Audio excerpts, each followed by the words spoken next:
Good evening to all of you. It has been a great last 2 days. First, like to congratulate DSCI for pulling up the BPM event. I think this is the event after 2 years having a physical event, meeting a lot of old friends, and having networking. Good to see you all. And again, I think as she introduced, I'll make a quick round of introduction from the panelists.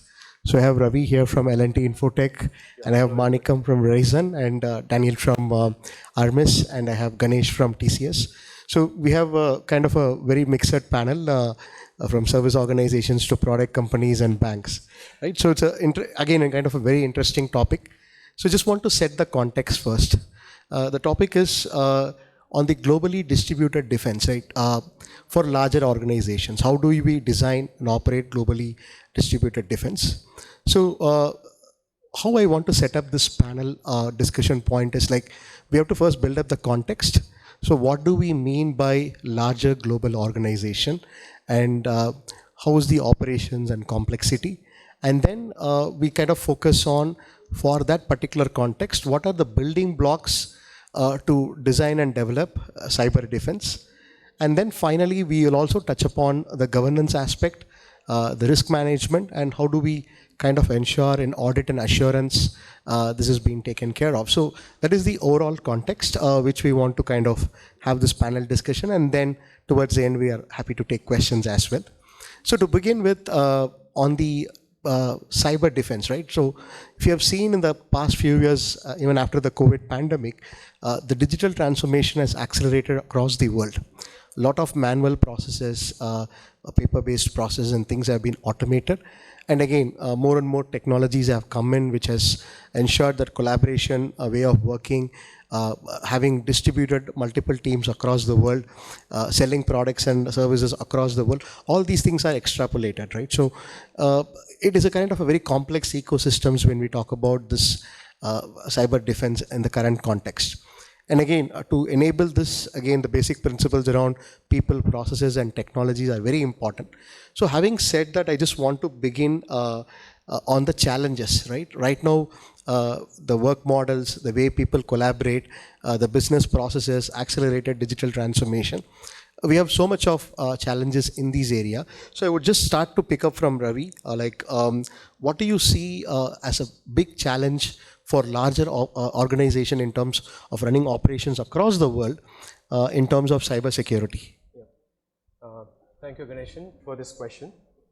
So first and foremost, when we look at large global corporations, whether it is in the manufacturing industry, let's take automotive or automotive ancillary, or banking organizations, each of these global entities have more than 100 plus set up in manufacturing across the globe. They would have chosen based on the environmental requirements and the opportunities to build and manufacture.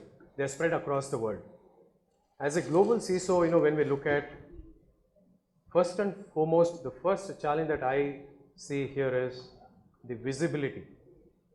When we look at the cyber visibility, it is almost near zero.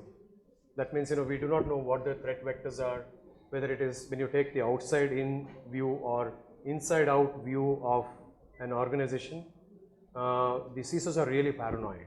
They do not have the visibility. And when we talk about cyber resilience, it is again one of the key challenges. Third element that I look at here is a kind of an analytics of cyber, getting intelligence, whether it is outside in or inside out view, all this combining create a major challenge, and it is more opaque today, and this essentially makes the organization to be a lot more worried in terms of how do we defend in the event of an attack coming in the way. So putting this together, visibility, resiliency, and managing the external compliances. When we look at today, there are global compliances that we require to be meeting. And in addition, there are local governance, local compliances which we require to meet. So putting the local and the global compliances and then getting a kind of a threat intelligence across the organization becomes one of the key challenges. And a lot more granular, when we move on. But in my opinion, these are the three major building blocks in understanding and addressing as challenges to a larger organization. And then, we can move on. Yeah, thanks for setting up the pure context on that, Ravi. So I would like to move to Ganesh now. So Ganesh, you have been part of big, larger service organizations where you have different clients with different business models, and the security requirements and things are very different. And post this COVID pandemic, the workplace operations and things, the landscape has changed. So what do you see as a major challenge for when you're kind of servicing these kind of global players and big companies we are providing services? What are your challenges now? Yeah, thanks for that decision. So I think if you look at how organizations have grown, I mean, when you're talking about global organizations, right? They've been there, they've built their organization over a period of time in different geographies, especially if you look at the industrial environment, manufacturing, etc. They've grown by mergers, acquisitions, and so on. And one of the challenges we see there in such organizations is standardization, because not only from compliance control perspective, but also from the technology perspective, the standardization of how things are done, how it is governed, etc. So that's one. When you have built inorganically by merger acquisitions, that's a big challenge for some of our larger customers who have global presence. In the current situation or recent situation of the pandemic, etc., I think we have the remote workforce, and the need for securely enabling that remote access, right? While technologies like BPM, etc., were there primarily in the IT for accessing your data centers and the applications, etc. When you have other organizations, you could not have your, say, if I take a factory, for example, you could not have your operators come into the factory. They had to remotely connect, and there was no way to remotely connect into such environments. So those are the challenges that we are seeing customers now dealing with, working with us to help, and others, global system integrators as well. If I look at it from a data perspective, Ravi touched upon compliance. Data privacy is a big thing today, right? There are hundreds of data privacy regulation standards across the globe. Every regulation has its own requirements, own principles, and so on. But thankfully, most of them follow GDPR, so that the basic principles still remain the same. But having said that, if I'm an organization having operations in multiple geographies, having different regulations, each of them having their own data residency requirements, data sovereignty requirements, addressing all those requirements and making sure I'm complying to all those laws and regulations, etc.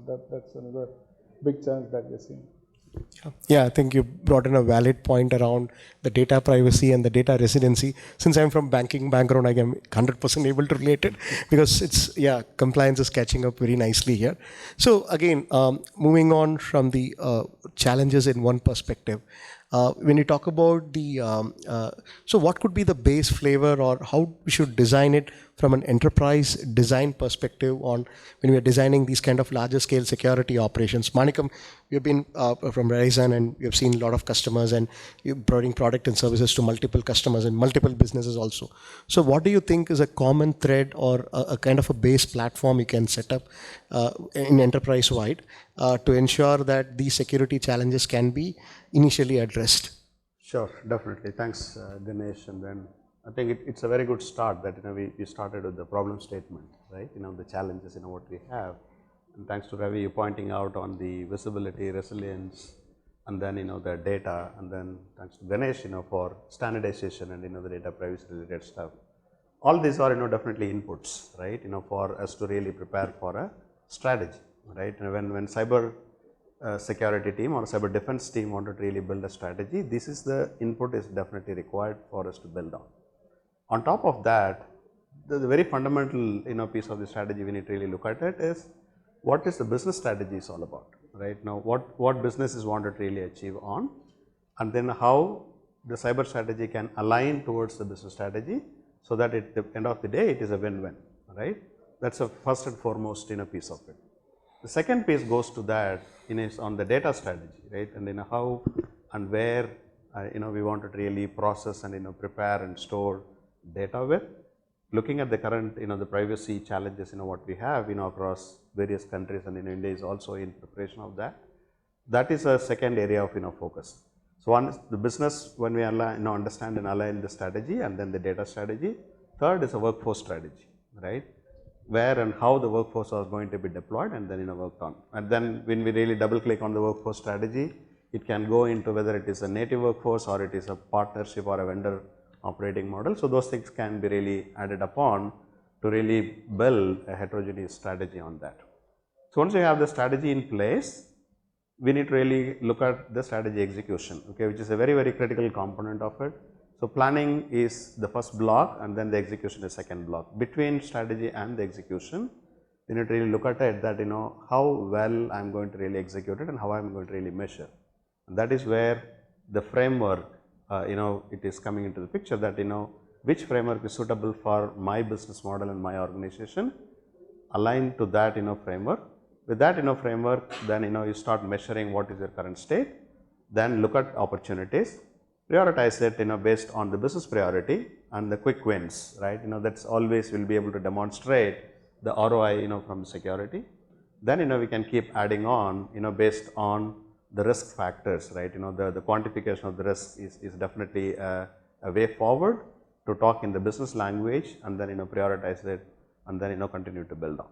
Yeah, I think thanks, Manickam. I think I like the 3 pillar blocks, like start from strategy, planning, and execution. Now I just want to go to Daniel. Daniel, I think you come from the world where you have the products and services for cyber. So in terms of larger operations, cyber operations, what do you think as a major challenges in terms of, because these larger scale operations have got all their products, tools, everything from them. But again, there is still a missing element where people fail to see a single endpoint, and that can cause a big catastrophe. The last panel was around incident response. So what do you think is a very top priority in terms of addressing the challenge in the initial strategic level? Yeah, so you see, right? So personally, I myself, if I take a look at the whole landscape of tools, services, I mean, it's more of the tools. If I myself, I feel fatigue, the tools fatigue. Because I don't think the tools are really failing today, but what is a big gap is how do we translate the strategy that we speak about, the different pillars, aligning the business strategy, right, in a global context. Meaning to say, I would just give an example. There's this very huge pharmaceutical manufacturer that we work with. So, very, very big team, right? Just taking care of governance, mapping all the different in-country laws. We talk about just data privacy alone. That itself, right, will give you sleepless night, at least for the next few months. So they actually have difficulty mapping in terms of strategy to the in-country laws. And then, right, within in-countries, and that's where we deal with the different stakeholders, each one of them has got the autonomy to use the different kind of tools that they have. And we spoke about third-party risk, where you assume new businesses. You actually assume a third-party risk. And with that, it comes with a new set of tools. And I will summarize that as the first point. How can we align the strategy, mapping it together with partners into the tools and processes that we're going to put in place? Now, it's not going to be a perfect picture from what I've seen so far. So, which actually ties back to the theme of the event today, right? If you attend the keynote, we begin the session with consolidation. Now, I can't agree with more than that, because I think in order to overcome some of these issues, probably we need to start looking at integrations. Meaning to say, mapping the strategy to the tools that we're going to select. Now, could be one, could be a couple of them, but the key thing is how can we consolidate and integrate, and mapping that back to the workflow to each of the in-countries, different business units that we're looking at. Yeah, I think, that's a valid point on top level consolidation and how to kind of proceed with it. A very good context, yeah. So, kind of moving on from the challenges, I just want to move on to the next stage around the building blocks. Like, how do you build those blocks for the globally operated cyber defense, right? Large scale cyber defense. So, Ganesh, I just want to go from you. Like, we have seen the Security Operations Center being evolved in the past decade, right? Like SOC, from having been a kind of an outsourced SOC, inside SOC, combinatory models. So what do you think in the current context and the current challenges what we face for larger operations, which would be a best fit, or how we can fit our planning into execution in these kind of scenarios? So SOC is an interesting topic. I think from a technology perspective that has evolved over a period of time, from simple log collection aggregation to simple rules to the concept of XDR, MDR, XDR, and all of that coming in together, different ways of doing analytics of the data that you're able to collect and so on, right?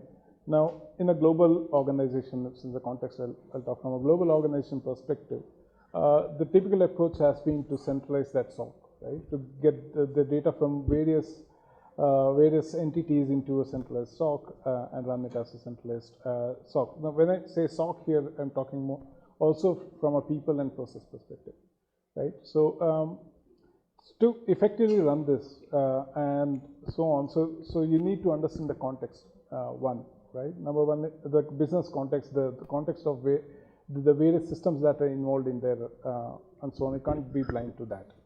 The other aspect is about, making sure, the people side of it. Because finally it's the people who are monitoring, looking at the alerts, triaging it, and identifying what is a false alert and so on, and taking some action on it. Although the technologies like SOAR, etc., are there to help you improve with some of the automation aspects, but at the end of the day, it's still a person sitting there looking at a SOAR console or something and having to do something about it. Skill set, of course, we don't need to talk about. Every panel talks about skill set shortage and so on. But what can we do about it, right?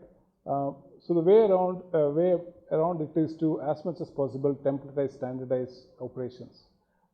Training, of course, is the basic, but beyond that, building those automated playbooks, defining runbooks and standard operating procedures, and training the SOC team on that.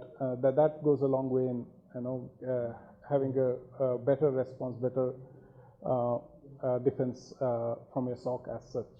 Yeah. So I think thanks for that insight, Ganesh. So the same thing, I just want to pick it from you, Ravi, like in terms of the SOC models. And again, when we build these models, there are also like a lot of industry standard frameworks which have come up, right? Like nowadays, I think most of the industries are being regulated. Previously, we had banking and healthcare being regulated a lot, but we can see other industries are also started to be regulated.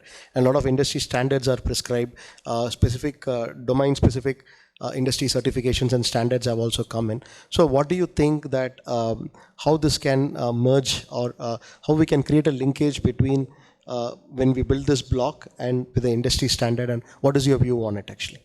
Thanks, Ganesh. Now, if we look at the manufacturing, oil and gas, energy and utility, each of these, being mission critical, the enterprises, the standards like IEC 62443, for instance, it clearly governs how the manufacturing setup should have certain discipline in managing the cybersecurity.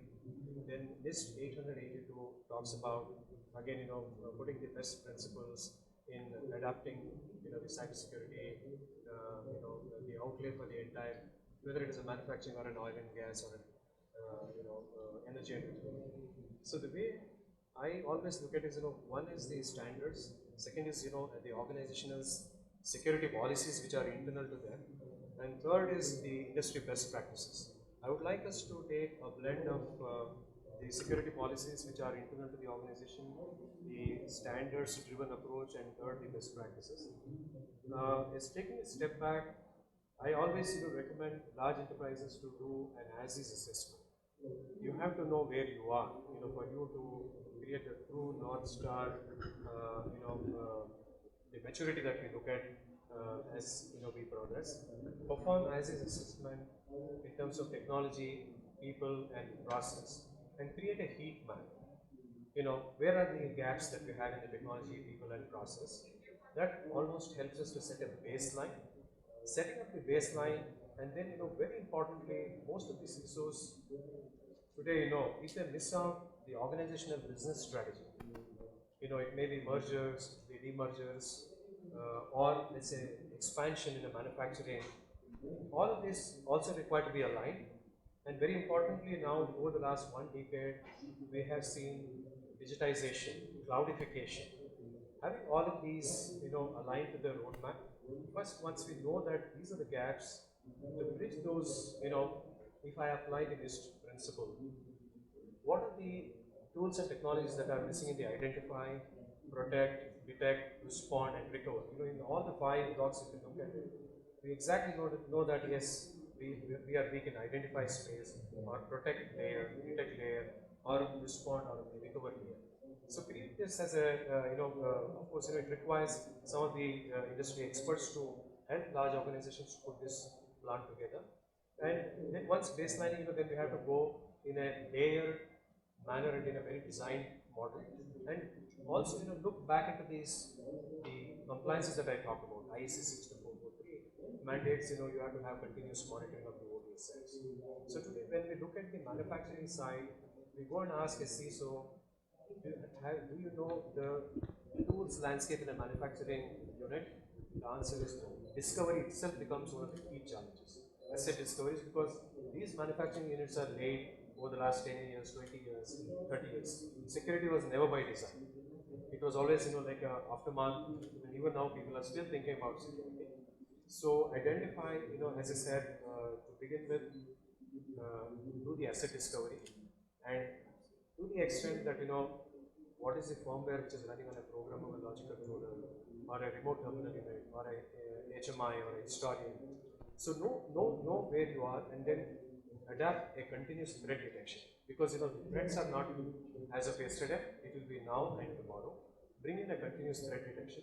And Ganesh touched upon during this work from home days, many organizations are just using just a remote access into the SCADA servers, PLCs, remote terminal units, which means that a malware infection can be a potential if a malware infected system is leveraged by one of the subcontractors. So then bring in a secure remote access would be the second layer that I would do. And then I talk about the discovery of the assets, the continuous threat detection, and then human behavior based anomaly detection. Today, if there is a disgruntled employee, or an employee by mistake, try and make changes to a parameter of a manufacturer. For example, somebody changes the speed of a motor by just changing the logic of the PLC, which means there can be a hazard to the human health, the human life, and then the manufacturing can come to a grinding halt. So which is one of the reasons human behavior-based anomaly detection, process integrity, and then continuous threat detection, secure remote access. These are some of the building blocks. I would put it as phase 1, and phase 2 I would look at application whitelisting. Today, you cannot tell a Siemens, when a secure remote access is also being provided, what stops navigate further to an ABB SCADA server. So bring in those application whitelisting, data diodes. Data diode is again a one-way communication that we always recommend. So then, unified communication. Then bring in the deception as a layer. So, for example, today if somebody is trying to attack a PLC, there is a decoy which looks like a PLC and which is not a PLC, which means you are superlaying a deception technology. So, like this, there are multiple tools and technologies in a phased manner. Complying to the industry standards is what I would recommend as a roadmap to reach the true norm in a span of about 12 to 24 months and 24 to 36 months. And in my opinion, it is a journey, it is never a destination. And then some of the best practices that we touched upon on incident response capability. So how do we bring the operational technology, IoT related incident response management? Build the playbooks, which are OT related playbooks. And very importantly, feed the threat intelligence. Unless you have the context around the threat vector, it is impossible to navigate and see how we do the incident response management. So just to summarize, based on the NIST principle, first is to do the discovery of the assets, then move on to the continuous threat detection, and then secure remote access as the third layer. And then, of course, there are many enrichment tools that we can bring in. At the end, the pinnacle, what I would look at is, can we bring IT and OT together, converge on a same platform, so that we train even the SOC analysts to even manage the OT threats. I mean, this is the dream, but it is possible. I think you said as a continuous journey. I think you brought the point of ideally bringing it to the framework and then implementation of the framework with all these components and the security domains. I just want to go back to Daniel. Daniel, the point here is in larger operations, there is There's always a big challenge of looking the security in a bird's eye view. Like in the 50,000 feet, I think it seems that, okay, I've passed all the compliance assessment and standards. But again, some of the big challenges for a larger organization is like asset inventory reconciliation. Lot of assets, they don't know it. It is a different model. Their premises, their partners' premises, connected assets, what is there in the cloud data center. So it becomes really complex. So when you think about having a kind of a security view or doing a kind of a monitoring, continuous monitoring, what do you think in terms of a product or a service strategy which organizations should think about it in terms of asset discovery and a kind of, if you take up the NIST stuff from identified deck. So what is your thought process on that? I think you hit a very, very important point, right? So the asset inventory, in my opinion, is definitely the most important. Now, regardless of industry, we take a look at be it PCI, IEC 62443, we talk about HIPAA, the list goes on and on and on and on. Pillar number one is always knowing what you own, because as cliche as it sounds, right, we can't secure what we can't see or what we don't know. So the inventory is the first part. But delving deeper in the inventory, I think it's also a very oversubscribed topic in the sense that everyone out there is talking about visibility and inventory. So it really roots down in terms of how frictionless it gets. So back to the earlier point, we spoke about integration, right? In the years of practice, what I think would probably make sense is that if we can move away from being too intrusive, now that's going to benefit a lot in the manufacturing space and healthcare, where you can't afford to do things like scanning or whatsoever. So having the ability to be frictionless, to sense what is connected, right? That will actually be a very important fundamental. Now think of it in the case of like a Google Maps. In Google Maps today, when we log in, right, you see at 50,000 feet, like we mentioned, you can see exactly, the roads, the satellite images, you see large buildings here and there, high level of interest. But when you need to drill in, right, that's why you start to scroll in, you can start to see things like, hey, look, there's a particular convenience store over there. I can take a look at the opening hours. Now put that in the context of an inventory, be it in OT or IT. That's going to help a lot in terms of the conversions. Now, because in Google Maps, you've got things like restaurants, convenience shop, think of them like converging businesses. And then, right, when you drill in, you can actually have a detailed look in terms of, for example, the next layer, be it of IEC or ISO whatsoever, right? We talk about monitoring the communication.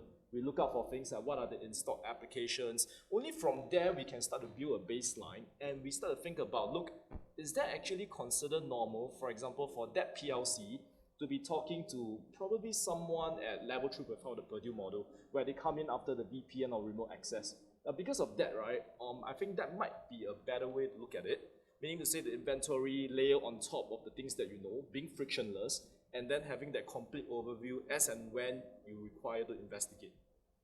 Yeah, I think that's a good point, right? Like traversing through your asset inventory and the topology and kind of ensuring that you cover all the things and you build out the business rules, what should be accessed, what should not be accessed. That's a great point in terms of. If you would like to add on Yeah. the same topic of the asset inventory. The title what we are really deliberating is on the distributed defense, right? And then naturally this is bringing in when there is a distributed compute and then a distributed workforce and distributed operating model, right? The moment when we talk about distribute, then the asset inventory become a very critical role, and that is where we will be able to really define what is our scope of work of the protection. If you really don't know what is our scope of protection, that is the point of leakage, right? Whatever be the controls we are putting it across in the front end, there is always a leak point. That's where the threat actors opportunity to really penetrate in and then move on. So they just like to re-emphasize on the I think that's kind of a good point. So I just want to move on to Ganesh. So when we have these building blocks, then we have to ensure that we are doing a proper governance of it. So in terms of security governance, considering the complexity of larger scale operations, how do you define governance and what are the metrics, reasonable metrics, what people can look into it in terms of governing these kind of large scale operations? What's your experience in dealing with multiple customers in this? Yeah, so from a governance perspective, right, and you also talked about metrics, I think it all leads back to, does the organization have visibility into what's happening from a cyber perspective, cyber risk perspective. So we're coming back to the discussion of a single pane of glass or a centralized reporting of all the risks and vulnerabilities in the environment, and defining the KPIs or the metrics that are relevant to the kind of business and the risk profile that you have. Right? The metrics for a banking organization, the key indicator may be completely different from maybe a manufacturing organization and so on. So it will also, as I said earlier, also it has to be contextualized to the business of the customer as well, of the organization as well. Of course, that's one of the parameters in terms of getting visibility, understand the risk, and defining, monitoring those parameters and SLAs and KPIs and all of that. The other is again coming back to the people part and the organization part of the governance. How do you structure your CISO organization? How do you structure the maybe the SOC organization and all of that, and have good communication between these and with the business. So I think in one of the other panels also touched upon communication as an important aspect in that cybersecurity needs to deal with. So that communication, having the right roles and the responsibilities defined and the structure defined as well, I think that's also important from a governance perspective. Thanks, Ganesh. So to continue what Ganesh was talking about, once we talk about governance, obviously we have to talk about the next pillar of risk management, right? So again, risk management, of course, sometimes it's most abused, right? So I just want to hear from you, Ravi, that what do you think the problems in terms of risk governance or kind of putting the risk to the right people in the right perspective, right? So that is really lacking, right? Like we understand technology much better, but most of the areas where information security teams or the risk teams fail is like they fail to articulate in a language to which business cannot understand, right? They should articulate in a language that business should understand. So what's your view on that line? Ganeshan, this is a very critical and a very important piece for a CISO, and CISOs usually, I mean, I'm not saying they don't, but there is a continuous learning for a CISO to go to the board or go to the leadership. And see, very importantly, I still would like to take a step back. And when we talk about the risk for an enterprise, there are cybersecurity related risks. We have so many crown jewels within the organization. Today, due to the work from home culture, the perimeter has completely shrunk. There is no more perimeter, there is no boundary, so you are exposed. And this has become a platform for the adversaries, state-sponsored attack vector, the attacks that are happening. It is imperative for enterprises to, is there a way to quantify the risk? Risk quantification play a very critical role. I have come across a few tools, technologies, that they have put in a lot of effort to, based on the age of the vulnerability, higher the age, higher the risk, because that means somebody may have really built an exploit and they may exploit you anytime. And then secondly, the zero-day threat vectors that are coming in, all putting this together, there are formulas that are built to say, as an organization, we are exposed to $100 million threat, and it is debatable. But at the same time, the insurance organizations have started embracing, hugging and say, yes, we agree with you. You as an organization, you are exposed to $100 million. Unless this message goes to the board through the CIO and the CISO, see, we have seen the investments to cybersecurity comes only after an attack, right? Proactively, if you can quantify this risk and tell the board that yes, we are sitting pretty with an exposure of $100 million. This may be the assets that are in the data center or in the cloud or in the kind of weak links that we have in the endpoint, or the kind of assets that are sitting in the dark web and the deep web. You need to give a holistic view which this finance and the CEO and the board can understand, because they don't understand. If I go and tell the board that there is X amount of intelligence or our own IP sitting in the deep web, dark web, we have to contextualize, communicate in business language what this would mean to us. can the business be at risk? Our brand equity, can it be at risk, in the event of a compromise? So quantify all this put together and get a sanction from the board. Otherwise, at least, you have preempted and you have communicated to the board. Tomorrow, if there is a compromise, at least you have an evidence to say that, yes, I did bring this report to you. We did mention that, yes, we are exposed to X size of a quantifiable risk. So, I mean, nowadays, since I talk to Fortune 100 companies world over, I'm sure so is in the case of Ganesh, that people, I mean, the finance and the CEOs are appreciating and accepting, yes, this is the reality of life. We need to invest. Earlier it used to be 1%, 2% of the overall IT budget. Now the IT budgets for the security is enhancing, and the organizations are willing to go proactively to put in technology, people and process. Because one other thing is, see, unless, we may have put in 90% of the technologies, but today the weakest link is the human. We call it as human firewall. Unless each and every employee, the contractors, they have been given the minimum training. They act as a barrier, they act as a firewall. It is important that we put in those money into the learning side of the cyber security, put the latest, the gears, and allow all of this to be run by a subject matter expert organization, as opposed to say, I would like to have a captive of my own, and I will run the managed security, run the cyber security operations for me as an organization. Because I always tell the enterprises that you focus on your core business. If you are a car manufacturer, stay with what you have to be doing. Allow the subject matter experts to manage your operations. Yeah, I think, that's a valid point, and the way how you articulate the risk to the senior management and the board is very, very important, as you rightly said, what can cause. And again, nowadays, cyber insurance are also getting very sensitive. So when they give you a cyber insurance application form, you can see the number of questions and the standards.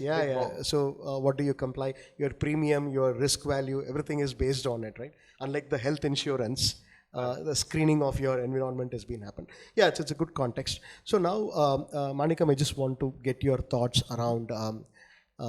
So we talked about the governance, and then we have to talk about how global captive centers and larger organizations can put all these things into perspective. Like, for example, how they can collaborate among the industry, try to get more informations, threat intelligence, and partner among each other to kind of deliver this class. Because some of the areas like companies like Verizon, like what you have, they kind of provide services for, as a telco service, you provide for multiple clients, different businesses. So what do you think in terms of threat intelligence sharing, or kind of sharing these information so that everyone can learn from each other? Definitely, I think definitely that's the way forward, on the maturity to combat the threat landscape, because they are all well organized, well connected when it is coming to the dark web or any malicious actor, for that matter. The similar kind of adoption is very much required here. See, fundamentally looking at the security fundamentals remain same, right? Now, what are we really running every day in and day out is behind the CIA, confidentiality, information, and integrity and availability. On top of that, the IEEE is another area of focus, which contribute and which complements to the CIA triad as well, which is identity management, authentication, authorization, and accountability. And that's where the zero trust, the entire platform is built on top of it. So when it is coming to that, how do we really look forward on making the cyber threat to be handled in a distributed operating environment is the partnership, right? And the partnership is definitely the key. The partnership really have to start from the organization within. When I say organization within, the business and the cyber functions have to have a tight partnership. So the business cannot be running independently with the cyber, because they will be running two different goals and two different objectives. They don't align, which is going to be a catastrophic, right? So the partnership to start from within the company. Then the partnership have to be extended to every employee of an organization. That's where the accountability model have to be really brought in. So security is not something a security organization to run in, and nobody is likes the policing job, and nobody willing to do the policing job as well, right? So how do we really have, that culture of, owning the security by, individual? That is an area of, focus, right? It is not something will be coming by making somebody sit in the classroom and then, trying something that this is what technology is all about, this is what firewall is all about, this is what virus is all about. It's not going to really help them, right? It's better, get to know what is what, but how do you really inculcate the culture of, owning the, responsibility and then, having accountability to demonstrate your security. That's where the partnership really becoming successful. The moment, when we really touch upon the, the lot of development organizations in India, always, there is a firefighting, between the release management team and the development team, right? Now, when it is going to the release, that's where the security comes in and talk about, okay, your code has these many weaknesses, it can't go for a release. So that's an afterthought, okay? So we need to really focus on how much we'll be able to shift left, partner with the development organization, partner with infrastructure team to handle them that, what is that, we really been catching at the end, end of the release, why not, those things can be accommodated in well before. And we need to convert the release management process as an assurance model rather than the quality gate. So that's where, the things coming in. When we really come out of the organization, the partnership, whatever be the vendor and, the contractor, we work on, we need to clearly classify that, where the partnership, really comes in and transform the accountability model to our partners as well. So no more, calling them as a vendor or, it is a project assigned to them, they deliver for, something on the SOW kind of thing, right? So that's a kind of level of trust. Beyond that, between organizations, right, or within the same sectors of an organization, at least to start with, that partnership have to be really built in. So if you really look at, the best practices meet happening today is at the leadership level, that partnership is already been, established. Why not that can really go down to the next level of, the engineers level and then the engineering level that, they will be able to really share best practices or, let it be in the coding best practices or, the enterprise vulnerability management best practices. If you really have, that kind of collaborative model and build that ecosystem, that is where it is going to be the huge success with. I think, yeah, good points, Manickam. So, since we touched upon that model of developers working with infra security guys, I think we had a point on DevSecOps just before this panel. So, yeah, interesting conversation. So, Ganesh, I just want to pick a thought from your side. So when we talk about this assurance, right, like what Manickam touched upon, third-party risk management, supplier assurance are catching up very much in the industry. In the last few years, it has been kind of tremendously going. So what is your take and how we should seriously take this third-party risk management frameworks and focus on supplier assurance? So what is your thought on that? Valid point. I think third-party risk assessment, supply chain security, I think is becoming more and more important in the light of the kind of attacks we have seen. SolarWinds, of course, is very famous in the news for all the wrong reasons, unfortunately. But similar attacks, right? That's a risk probably nobody's really thought about when they designed for security. And looking at the risk from a third-party suppliers, right? From suppliers of maybe different components, suppliers of solutions for you, services for you, right? And how do you quantify the risk from that? While you might have, from a control perspective, you might have, contracts with all the legal wordings in there, etc. How do you make sure that is enforced? How do you monitor that? And how do you measure the risk due to a failure of any of those requirements and so on? That's important to look at. From a technology perspective, what we are seeing happening now is more and more of our customers have started asking for software bill of materials to understand. I think primarily Log4j incident, right? When we are caught unaware of which products that they really use Log4j, for example, right? So that software bill of material, and we are seeing that not only restricted to software applications, but also in the hardware world. In the OT world, for example, customers want to know what is the software bill of material within the firmware that is on my IoT device or my OT device, etc. So that's another level of depth you can go to in terms of understanding your supply chain risks. Thanks, Ganesh, for it. So I think, yeah, we touched upon the assurance and risk management. So I would like to kind of logically kind of sum it up. So I'll start with Ravi. Ravi, can you just tell us what is the final thoughts and comments on how we should proceed on the way forward from each one of you? Yeah. First, Ravi. See, before that, I'll just add one point on the third-party risk management and supply chain side of the attacks, because now the recent statistics are more than 40 to 50% of the attacks are happening not by you being weak, but your supply chain being weak. So it is important that as an organization, the closely knitted supply chain that you work with, while you maintain the hygiene, could you also lay certain guideline and at least tell the supply chain that I'm going to do an outside-in view of your attack vectors. I mean, there are automated tools. So in my opinion, it has to be continuous in nature. There is something called CART, continuous automated red teaming. If we build this kind of the platforms around our ecosystem, at least we know that not only we are resilient, our partners with whom we are working, they are also equally resilient. They are not bringing a new threat to us, right? And then when we look at the third party, for example, a large manufacturing organization or let's take any large enterprise, they may have subcontracted to people like us, Larsen & Toubro or TCS. You are exposing many crown jewels to our third party. VDI has played a role, in all of these years, but today if you ask me, bringing a layer of a zero trust network and building that layer of a proxy, 99% of the problems have been solved. But I have seen some of the classic use cases, where in a large enterprise, 100,000 people are their supply chain side and contractors.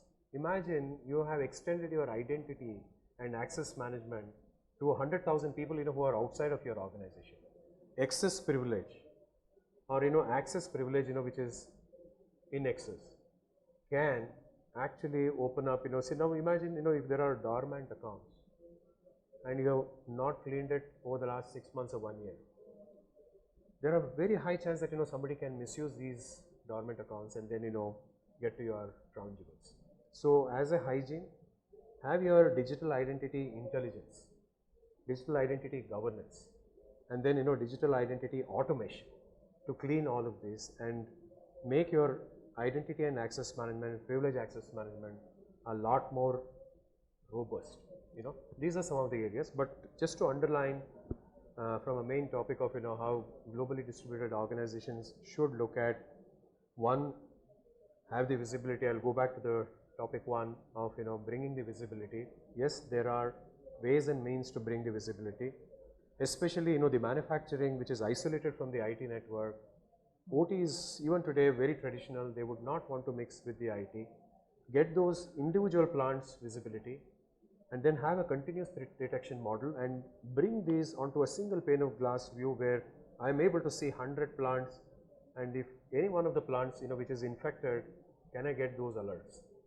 This is what as a CISO or a CTO one should achieve. And then of course the other hygiene of continuous audit, continuous red teaming, then continuous threat intelligence, contextual threat intelligence led hunting operation. See, security is never a destination, right? It is a journey. Continue with it, and CISOs have sleeplessness, sleepless nights. It will continue to be. Yeah, it will continue to be. Yeah, that's the way. That's the art of living, I would say. Very good, art of living on that. Thanks, Ravi, on the note. So, Manickam, final thoughts from your side. So the only one point is that there is no security without you. So when I say you means all of us, right? So we are the one innovating, we are the one creating technology solution, we are the one consuming the technology itself, right? So every one of us have to have the sense of ownership of how do I really use the technology and how do I help others to use the technology in a right manner, okay, which is very, very critical. Please refer to some of the the security advisories coming in. something like, the Verizon data breach investigation report is one of the very good, reference that, how various data breaches, happening across the globe. So have such kind of, insights and have the sense of ownership and make your life, secure and, make others' life secure. Thanks, Manickam. Daniel, a quick thought from your side. Yeah. So I guess over the last couple of breaches, even over the last 24 months, all of them came from third-party supply chain risk. I think we've done all right job, in terms of patching what we have internally. And I think the biggest challenge everyone can agree is that I can't patch my business supplier. I can't patch a human being. I wish I could do that and get a Nobel Prize, but you can't do that. So which means to say that it really goes back to trust, but we got to verify every single step. And don't just take the checklist even for risk assessment, 300 questions. Don't take it for granted. We've got to do our due diligence. And I would just summarize as I can outsource my roles and tasks, but I can't outsource 100% my responsibilities and my risk. So I got to take ownership of that. Yeah, thanks. Ganesh, final words from your side. So I think we've covered a lot of topics in the last 45 minutes, and I'm not going to take too much more of the time as such. I think we've covered risk management, governance, compliance. I think almost all the topics here, supply chain as well right now, and SOC and all of that. So I think in terms of designing and operating defense, it is about move the shift left and all that, right? Security by design, privacy by design, etc. But what do you do for your existing infrastructure that was never done with that, right? So you have to look at it from that holistic perspective and then plan for it. And then there are ways to do it. Understand your current risk posture, come up with the prioritization roadmap, identify what will bring down a higher amount of risk. Investing in what technology or what solution will bring down your risk drastically, and focus on that rather than trying to do everything. So it's a journey, as you put it. So it's an ongoing journey, and new technologies will come, new threats will come, and we need to be aware of that and be prepared for that. Yeah, thanks, Ganesh. So I think very interesting points from the panel. So I just want to make a quick summary. Like we started with the context, what we are trying to solve, and what are the various challenges in terms of the current work environment, distributed workforce, and things like that. And then what do we thought as the building blocks should be, whether it might be an asset discovery or to get a best industry standard framework and try to kind of implement it. And finally, we also spoke about the governance and risk management and assurance also. So my final thoughts on it, for designing and operating, it's very important that you get the design right. Have a constant watch what is going on from the top to the bottom. And again, the management support in the top is very, very important in terms of governance. We have to ensure that the senior management and the middle management is able to convince the senior management and the board that whatever investments in terms of security products, tools, assessments, or security engagements we are doing are helping and supporting the business objectives. Try to articulate the risk as meaningful as possible, the language in which the business understands. That is very, very important in terms of ensuring that we articulate the risk well and take the right risk response and mitigate it as much as possible. And of course, a very important problem in larger organization is the visibility. So you have too much of blind spots around the organization. So your audits and assurance programs should ensure that you kind of have a broader coverage, go from a more risk-based approach, and what is relevant for the business context. So all these things would be a kind of a very good sum up for the best practices for implementing a globally distributed cyber defense, which is our theme. And thank you all. And I would like to take a few questions from the audience, if you have. Yeah, you see a question from there?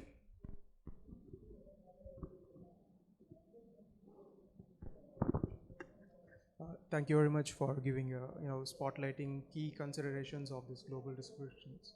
So my query is like, so when we talk about global operations, for sure we have global data collections as well, like from telemetries from different locations across the globe from different customers, right? So in such case, like in a compliance perspective, so how we tackle the data residency problem when it comes from the distributed collections and telemetry part? Ganesh, you want to take it? Yeah, so I mean, when you're talking about data residency, data sovereignty, you're talking primarily from a personal data kind of perspective, right? When you're talking about telemetry data, if you're able to remove some of that or not, there may not be a need to collect personal information as part of that. So one is that to see if you can filter that out. Other is to move the analytics of the log events and so on into nearer to the source of the data, and send only the correlated or the analyzed events into your centralized SIM or SOAR or whatever technology you have there, right? So moving that analytics closer to the endpoints, closer to the network where action is actually happening, will also help you in terms of the amount of data you send to your centralized environment, etc. So that could be another approach to address that. So have your local data within that geography, do all your analytics there. So that's the concept behind also the kind of technologies you have, EDR and all that, right? There's more contextual knowledge there near to the source, and you're doing analytics there, and then the events of interest are being sent without to the central setup, etc. So to add on to it, the way you design your data platform, right, the analytics platform is a key role. So what has happened is when organizations want to do data analytics in the past 3-4 years, they created these bigger data platforms and put it over. But what is happening across the world, the data compliance requirements in terms of data residency is catching up. Now country regulators are saying, no, you can't have the data there. You should have a copy of data here. Then you realize that, oh my God, my data platform is not here, it is there. So it's very important that I think right now everyone is doing a catch-up game. If you see a lot of fintech space also now, the recent Reserve Bank kind of a regulation where the payments data copy has to be there in the geographic boundary of India. But again, nothing to worry. The reason being is you can design those platforms within India itself. There are big cloud data centers within India. So the data residency is not a big problem hereafter. But again, we have to be very cautious when we are building new data platforms. Try to stay abreast of the compliance requirement, whichever regulated industry you're operating in, and take that as an input. And as Ganesh said, try to do all these analytics and other things closer to the source, right? That is very important, and that in most of the cases it will solve major problems. I hope we kind of... I'll just add 30 seconds to this. Yeah. So in addition, some of the protection layers, like, data at rest, data in motion, bring those the highest standards of encryption, and then data masking, data anonymization, and taking the consent, very important. Consent, yeah. Consent play a very critical role in data privacy. Data privacy and data protection. As a we all know, in Europe you end up paying $20 million or 4% equivalent of your turnover, whichever is higher. So it is important to have those only consented, personally identifiable information, or even PHI, very importantly, right? I mean, all of this with those layer of protection, I think data residency can be achieved, and which is not a very big task, in my opinion. I think. I think yeah. Thanks, Ravi. I think we are running on top of the time, so very kind of a thanks to DSCI, and I think the best practices meet every year has been kind of growing. So thank you all for being a wonderful audience, and of course the speakers are around there. If you have any more questions, we can even take it up in the networking break. Thank you all. Thank you so much. Thank you. Thank you, everybody.